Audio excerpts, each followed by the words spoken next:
مجھے منتخب کر کے لایا ہے. ہم کوئی سپاہی نہیں ہیں اور وہ اسی طرح ہمیں ٹریٹ کرتا ہے جیسے ہم کہیں بھیا ممبر ہے. خواتین کے ساتھ اسی طرح ہے, پارلیمنٹ کے ممبران کے ساتھ اسی طرح ہے, ہر کسی کے ساتھ, ہر پارٹی کے لیے. میں ایک صوبے کے جماعت کا امیر بھی ہوں, پورے بلوچستان کی جماعت کا میں ذمہ دار ہوں. آپ تو ایک حلقے کے اسپیکر کے, میں پورے بلوچستان جماعت اسلامی کا میں امیر بھی ہوں, پورے پارٹی کو کی نمائندگی کرتا ہوں. یہ رویہ ہوتا ہے کسی اسپیکر کا, کسی ایوان کو چلانے والے کا, اس طرح ایوان چلاتے ہیں.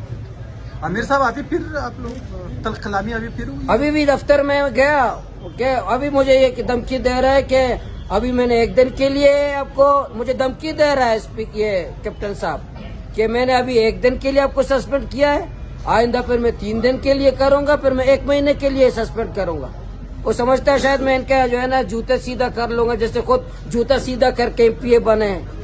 جیسے میں ان کا جوتا سیدھا کر لوں گا, معافی مانگ لوں گا, سسپینڈ نہیں کرو, خدا کے واسطے معافی. میں کوئی غلط کام میں نے نہیں کیا, کوئی غلط کام نہیں کیا, اور آئندہ بھی کروں گا. 1 دفعہ نہیں 100 دفعہ, 1000 دفعہ سسپینڈ کر دیں. آپ کی اپوزیشن کی بھی تو کمزوری ہے آپ کے ساتھ.